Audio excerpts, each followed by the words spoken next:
విజయవాడకి నా ఫ్రెండ్ ద్వారా ఇక్కడ బ్యాంక్ కోచింగ్ ఇస్తున్నారని చెప్తే ఇక్కడ జాయిన్ అవ్వడం జరిగింది.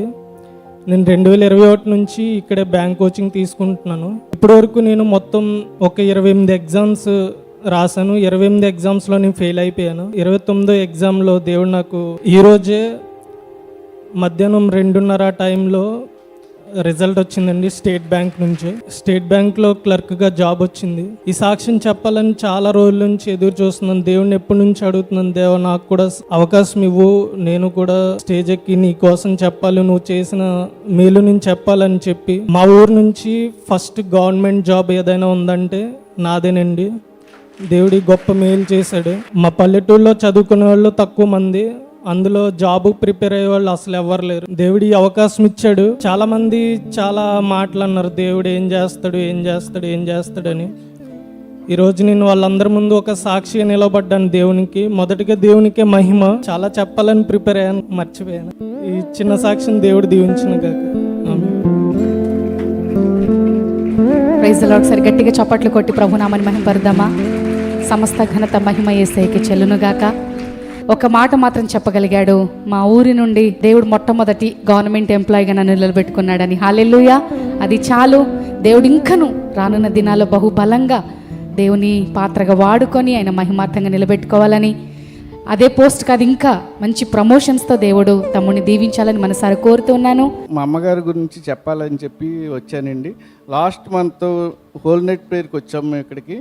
నేను మా భార్య గారు ఇక్కడికి వచ్చాం హోల్ నైట్ ప్రేయర్కి. అయితే మా అమ్మగారు ఒక్కలే భీమవరంలో ఉన్నారు. ఆ రోజు నైట్ గ్యాస్ కింద వచ్చి చాలా ఇబ్బంది పడుతున్నారని చెప్పి ఇంజక్షన్లు చేయించారు. నైట్ అంతా రాత్రి 12 గంటల నుంచి 1 గంట వరకు ఇంజక్షన్లు చేయిస్తూనే ఉన్నారు, అయినా తగ్గట్లేదు. తెలిసిన డాక్టర్ ఒక ఆయన ఏమన్నారంటే హార్ట్ స్ట్రోక్ వచ్చినట్టుంది, అర్జెంటుగా తీసుకెళ్ళాలి, ఐసీయూలో జాయిన్ చేయాలన్నారు. ఎవరో లేరు తీసుకెళ్ళటానికి. మేమైతే ఇక్కడే ఉన్నాం ప్రార్థనలో. నేను నా భార్య ఇక్కడే ప్రార్థనలో స్తుతిస్తున్నాం. దైవజనులు పరిశుద్ధాత్మతో నిండుకొని స్తుతించినప్పుడు మా అమ్మగారికి స్వస్థత వచ్చింది. ఎలా వచ్చిందో నాకైతే తెలియదు, కానీ తెల్లవారుజామున మా పిన్ని ఫోన్ చేసి ఇలాగ అయింది రాత్రి, మరి ఏం జరిగింది అంటే మాకైతే తెలీదు, హాస్పిటల్కి కూడా వెళ్ళక్కర్లేకుండా సెట్ అయ్యారని చెప్పారండి. దేవుని నామానికి మహిమ కలుగును గాక. ఇంకా నాకు స్టేజ్ మీదకి వచ్చి చెప్పడానికి ధైర్యం సరిపోవట్లేదు. అయితే అదే వారం పాస్టర్ గారు ఒక వాక్యం చెప్పారు. 1వ దినవృత్తాంతంలో 16వ అధ్యాయం 13వ వచ్చి, ఆయన చేసిన ఆశ్చర్య కార్యములను జ్ఞాపకం చేసుకోండి, సూచక్రియలను ఆయన నోటి తీర్పులను జ్ఞాపకం చేసుకోండి అని చెప్పి, దాన్ని బట్టి నేను ప్రేరేపింపబడి ఇక్కడికి వచ్చి సాక్ష్యం చెప్పాను. దేవుడి చిన్న సాక్ష్యాన్ని ఆయన వినికిడిలో దీవించి ఆశీర్వదించను గాక. Praise the Lord. గట్టిగా చప్పట్లు కొట్టండి. శిరీష గారు వారు క్రైస్ట్ టెంపుల్ మొదటి నుంచి వారు వస్తున్నారు. నిజంగా తల్లి గారు ఎంతో ప్రార్థన చేస్తూ వాక్యం మీద ఆధారపడే కుటుంబం. గుంటూరులో శ్రేష్టమైనటువంటి ఆ ఇంటిని కూడా కట్టడానికి దేవుడి ద్వారాలు తెరిచారు. ఆ ఇంటిని శంకుస్థాపన చేయడానికి మేము గుంటూరు వెళ్ళాం. అది క్లోజింగ్లోకి వచ్చిందని అనుకుంటున్నాను.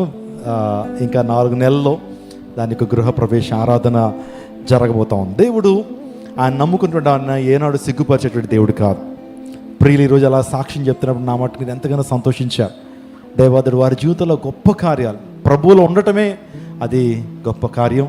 దేవుడు వారి పక్షాన ఉన్నాడు. వారి బిడ్డను దేవుడు దీవిస్తూ వస్తున్నారు. సమస్త మహిమా ఘనత ప్రభు. నేను చెప్పబోయే సాక్ష్యం ఏంటంటే, నేను ఇక్కడ గన్నవరం దగ్గర ఒక ఐటీ కంపెనీలో వర్క్ చేస్తాను. థర్స్డే ఫ్రైడే వీక్ ఆఫ్ పెట్టేశారు. Saturday Sunday morning shift night shift వేసేసారు. అమెరికన్ టైమింగ్స్లో, EST time zone, different time జోన్స్లో. నేను చర్చి మిస్ అయిపోయింది కదా అని అనుకున్నాను. ఆ టైంలో మాకు పాల్ ఇమ్మానుయల్ గారు యూట్యూబ్లో వాక్యం చూస్తాం కాబట్టి దేవుడు మహా కృప వల్ల లాస్ట్ 3 months నేను నాకు ఏ షిఫ్ట్ ఏ వీక్ ఆఫ్ వచ్చినా సరే నేను మందిరము కోల్పోకుండా దైవ సేవకుల వాక్యము ద్వారా నేను వృద్ధి చెందాను. చాలా బలపడ్డాను. మరీ ముఖ్యంగా ఫాస్టమ్ గారు పాడే పాటల వల్ల నాకు మళ్ళీ నేను బ్యాక్ టు మై చర్చికి వెళ్ళాలంటే ఏదో హోమ్ సిక్ వచ్చినంత ఫీలింగ్ వచ్చేస్తుంది. నిజం చెప్పాలంటే ఇంకో చిన్న సాక్ష్యం ఏంటంటే, I'm not a good person but God given more and best opportunities. దేవుడు మనని ఆశీర్వదించాలి, మన గొప్పగా సమాజానికి చూపించాలి అనుకున్నప్పుడు, దేవుడు మనని పట్టుకోవాలని అనుకున్నప్పుడు, నువ్వు మంచి మార్గంలో లేకపోయినా నువ్వు తప్పు చేయాలని ఆలోచన వచ్చినా కూడా దేవుడు ఆ సందర్భంలో మనకి ఆ తప్పు చేయకుండా దాన్ని దాటి వేసేసేస్తాడు.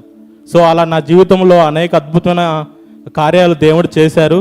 మంచి కుటుంబాన్ని, మంచి ఫ్యామిలీని. ఇప్పుడు ప్రజెంట్ సిచ్యువేషన్లో మా కొరకు ప్రార్థన చేయమనే మంచి సాక్ష్యాన్ని మా కుటుంబానికి మా తల్లి గారికి ఇచ్చారు. ఈ 2 నెలల్లో కూడా మంచి వాక్యము, మంచి పరిచర్య, మంచి సహవాసాన్ని నేను పొంది ఉన్నాను. దీనికి వెరీ థ్యాంక్ఫుల్ టు ఫాస్టర్ గారికి, ఫాస్టమ్మ గారికి, సంఘస్థులందరికీ, ఇక్కడ పరిచర్య చేసిన వాళ్ళందరికీ నా హృదయపూర్వక ధన్యవాదాలు. అటు అవకాశం కల్పించినటువంటి దేవుడికి సమస్త ఘనత, మహిమ, ప్రభావాలు కలుగును గాక. ఆమేన్. Glory to God. దేవుని నామానికి మహిమ కలుగును గాక. బ్రదర్ చెప్పిన సాక్ష్యము నిజంగా చాలా దీవెనకరంగా ఉంది. మరి తను ఎక్కడున్నా దేవుని సన్నిధిని అంటిపెట్టుకొని చక్కని వాక్యాల ద్వారా ఆత్మీయంగా ఎదుగుతూ దేవుని కృపలు పొందుకోవాలని మనసారా కోరుతున్నాను. నేను కూడా ఆయా సందర్భాల్లో చూశాను, సైలెంట్గా వస్తారు బ్రదరు. తన చేతనైన పరిచర్య, తన కళ్ళ ముందు ఏదైనా చిన్న చిన్న పరిచర్య ఉంటే చేస్తారు. చక్కగా వాక్యం విని దీవించబడుతూ వెళ్తున్నారు. దేవుడు విడిచిపెట్టాడు బ్రదర్. దేవుడు ఖచ్చితంగా మిమ్మల్ని బ్లెస్ చేస్తారు. కాబట్టి మీరు ఎక్కడున్న సాక్షులుగా నిలబడాలని మనసారా కోరుతున్నాను. మరి మేము 4 ఇయర్స్ నుంచి ఈ సంఘానికి వస్తున్నామండి. దేవుడు అద్భుతంగా మా కుటుంబాన్ని నిలబెట్టారు. మరి అప్పులతోటి చాలా ఇబ్బంది పడేవాళ్ళం. మేము వైసెస్ కుటుంబం, అసలు భయంకరమైన విగ్రహారాధన చేసేవాళ్ళం అనమాట. దేవుడు అంటే అసలు నేనైతే ఫస్ట్ అసలు పూర్తిగా నన్ను వదిలేశారనమాట. నేను బాగా హెల్త్గా బాధపడేదాన్ని. మా అమ్మగారు, మా అత్తగారు అసలు నన్ను చనిపోతానని నన్ను వదిలేశారు. ఆ స్థితిలో దేవుడు నన్ను పట్టుకున్నాడు అద్భుతంగా. కుటుంబంలో నేను మా భర్త గారిని రక్షణలోకి నడిపించాను, మా మరిది గారిని, మా తోటికోడలను రక్షణలోకి నడిపించాను, మా మావి గారిని రక్షణలోకి నడిపించాను, మా ఆడపడుచుని రక్షణలోకి నడిపించాను. ఇలాగ మా బావగారాలు చాలామంది మా బంధువులు రక్షణలోకి వస్తున్నారు. అసలు దేవుడు మా పెద్దబాబుకు రక్షణ ఇప్పించాను. అసలు నా బాబు కూడా 5 సంవత్సరాలు దేవుడి సన్నిధికి వెళ్ళేవాడు కాదు. ఇప్పుడు ఆయన దేవుడి సన్నిధికి వెళ్తున్నాడు. చిన్నబాబు చదువులో బాగా వీక్గా ఉండేవాడు. ఇప్పుడు స్కూల్లో అసలు మంచిగా అమ్మ బాగా చెప్పడం, టక ప్రశ్నలు అడుగుతుంటే నేను చెప్పేస్తున్నాను అమ్మ అని అంటున్నాడు. మధ్యాహ్నం అయితే చాలా సంతోషించాను. అలాగా కుటుంబంగా మేము దేవుని సన్నిధికి రావాలి. మళ్ళీ అప్పుల పరంగా దేవుడు అద్భుతంగా నాకు, మా కుటుంబాన్ని దేవుడు అప్పులు తీర్చుకోవడానికి సహాయం చేశారు. మరి దైవజనుల వాక్యం ద్వారా మీ బిడ్డలు మీరు నిలబడితే మీ బిడ్డలు ఆశీర్వదించబడతారు. అలాగ మా పెద్ద బిడ్డ కూడా 5 నిమిషాల బిజినెస్ ఎంత చక్కగా చేస్తాడో తెలియదు, అంత విధంగా దేవుడు దీవిస్తున్నాడు. మా అప్పులు తీర్చుకోవడానికి అవకాశం ఇస్తున్నారు. సింగనార్లో వరదలు పుంచి మొత్తం ఈ ఫ్లడ్ అయిపోయింది. ఫ్లడ్ అయిపోతే పాస్టర్ గారు వచ్చారు, ఒక 1500 ఇచ్చారు, కొద్దిగా సామాన్లు ఇచ్చారు. ఇచ్చిన తర్వాత మా బ్లెస్సింగే మారిపోయిందండి. మా అప్పులన్నీ తీరిపోయాయండి. ఈ రోజుకి అప్పులన్నీ తీర్చేసాము. ఈ నామానికి మహిమ కలుగునుగా. గట్టిగా చప్పలు కొడుతూ దేవుని పొరుద్దాం. నాకు బ్రదరు మెసేజ్ అయిన తర్వాత ఇంగ్లీష్లో నాకు మెసేజ్ పెడతారు వాట్సాప్లో. మీరు ఈయనకి ఇంగ్లీష్ రాదనుకుంటున్నారా? చాలా మంచి డ్రాఫ్టింగ్ ఉంటుంది. నేను ఆ మెసేజ్ సినాప్సిస్ కూడా పెడతారు. ఆ రోజు ఈ మెసేజ్ ఏం చెప్పానో ఆ పాయింట్స్తో పెట్టి, పాస్టర్ గారు I'm so blessed and by your message అని నాకు మధ్యాహ్నం లంచ్ తర్వాత మెసేజ్ చూస్తాను. ఇది దేవుడు సిస్టర్ గారిని కూడా బహుబలంగా వాడుకుంటాడు. ఏ పరిచర్య అయినా సింగనగర్ నుంచి వస్తారండి వాళ్ళు. సో ఏ పరిచర్య అయినా సరే కొన్ని సందర్భాల్లో ఆవిడ నాతో దెబ్బలాడతారు, మాకు ఎందుకు చెప్పట్లేదు పరిచయం లేదని. చక్కగా ఆమె ఆరోగ్యం కొద్దిగా బాగోలేకపోయినా సరే మందిరానికి వచ్చి పరిచయం చేస్తారు. దేవుడు వీరిని బహుగా దీవించి ఆశీర్వదించును గాక. God bless you.